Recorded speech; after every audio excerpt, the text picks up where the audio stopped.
Are you wondering what the heck do you do with all this inventory you have left over that you haven't been able to sell? Well, stay tuned.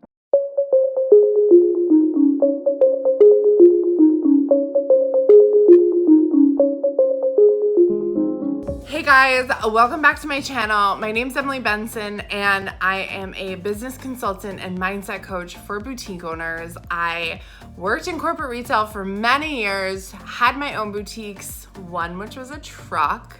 Yep, boutique truck. And now I coach boutique owners just like you because there's so much potential for you. Big box retailers are struggling and boutiques are there to pick up the slack. So I'm excited to help you improve your strategy, get clear on your mission. I have a strategy here. It's my 6 D's, D, the letter, of clearing out inventory, because listen, we all make mistakes, right? The first tip I'll give you, which is just not even part of the D's, is don't feel shame or judge yourself if you make a poor decision on buying inventory. We all do it. Hopefully we minimize it, but the goal in retail is to make a really good educated guess. And sometimes your educated guess or sometimes your wild guess just isn't right. Don't beat yourself up. There's ways to get out of it. And the better you keep your mindset and move forward, the better off and the quicker you're gonna move through it, okay? So here we go on my 6 D's of getting rid of crappy inventory. My first D is don't give up. Now, you might have shown something once. Guess what? You gotta show something like a bunch. That's why I keep showing up here on YouTube, because I can't just post one video and think you guys are all gonna love me and wanna subscribe to my channel and like all my videos. No, I have to keep showing up, I have to keep giving quality content. And that's the same as what you have to do in your boutique. You have to keep showing inventory. You have to show it over and over and over and over and over and give it a chance. You need to give something at least 3, 4, 5 weeks to sell. If it gets to 5 or 6 weeks and not one unit has sold and you have genuinely given it a chance, then we have to figure out why it didn't sell. Was the color off? Was the cut off? Was the price not right? Do you not know your ideal customer, or does your ideal customer not like this? That's part of the detective work of the 6 D's, that you've got to understand why something didn't work and be honest with yourself. Don't give up first and then figure out why it didn't work. Now, if it's really not working, here's how we actually get rid of it. One is there's this newfangled thing called D-stash, and it grew out of the MLMs that were selling clothes for many years. When I had my boutique, there was no such thing as these D-stash groups. Basically, they're private Facebook groups, and you go in them and you can basically sell your stuff at wholesale cost. So there's a bunch of other boutique owners in there, and you're just like, hey, I have this style, I have these units, I'll ship it to you, here's the price. And honestly, you guys, if you can just get the money back that you paid for it, then you're doing fine.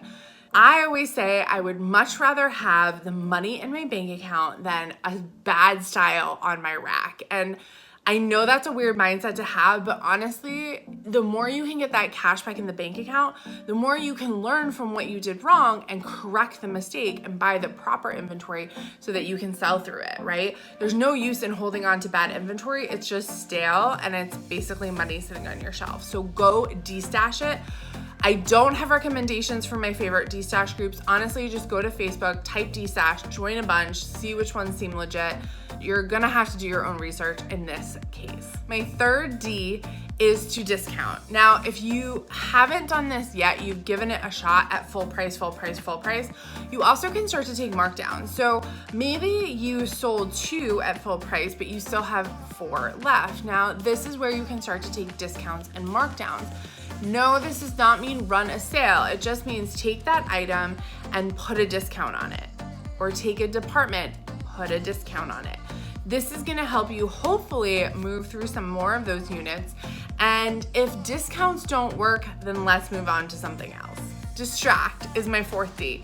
So if you have a pretty good audience and they really like what you're doing, but let's say you have some old inventory, distracting them with something else, like a mystery box or a mystery bag or some sort of special deal, is a great way to get rid of old inventory. I see boutique owners do this all the time. It's not my idea, but I'm passing it on to you because I think it's brilliant. So basically what they do is they say, for $30, I'm gonna sell you a mystery box. You tell me your size and I'm gonna just send you what I have.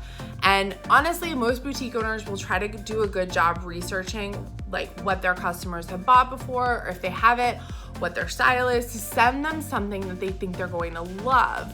You can make these mystery boxes in scales, like $30, $50, and the more, you know, they pay, the more items that they get. But basically the idea is that the customer doesn't know what they're getting and you're getting rid of your sale items. So it's a win-win because the customer is getting a really big discount on what they're selling and they're not having to make a choice, because sometimes, honestly, the sales section on your website is really overwhelming to a customer. There's too much going on, there's too many choices, but you making the choice for them and making a really good solid choice, sending it to them for a very flat, wonderful price, is a win-win for both of you.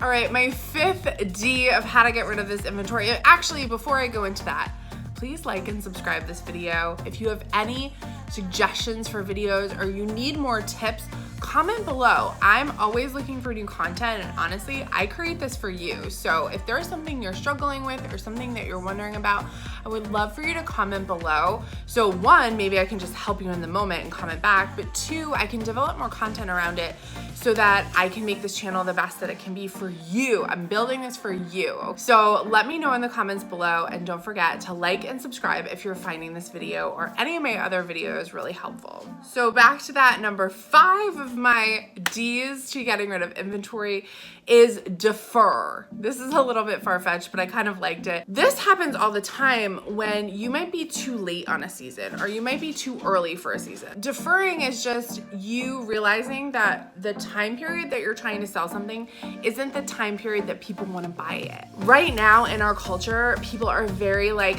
buy now, wear now. You could be too early on a season or you could be too late on a season. And it's really important to understand that it might not be a miss in what you bought. It just might be a miss in when you launched it.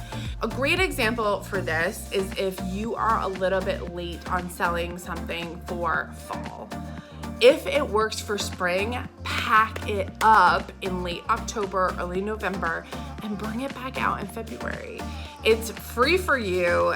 Yes, it kind of stinks because you can't sell it, but you weren't gonna sell it anyway. So instead of taking a discount, instead of getting rid of it, destashing, you're like, oh my gosh, it's such a good item. I was just a little bit late, or maybe I was just a little bit early for spring. Just make sure that you can sell it in that next season that you're deferring it to. It's a really easy strategy, and I find that sometimes if you are really fashion forward, if you're watching this and you're someone who you're just kind of always up on the trends, you just might be a little bit early for your customer, and that's okay.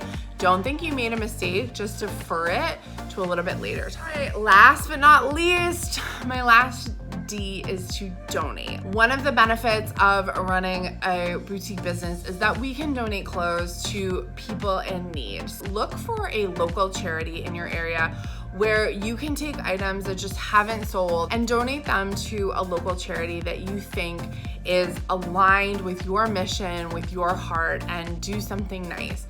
It's really good to be able to turn what we see as kind of mistakes into something really nice for someone else who might need the help. If you like this video, please don't forget to like and subscribe.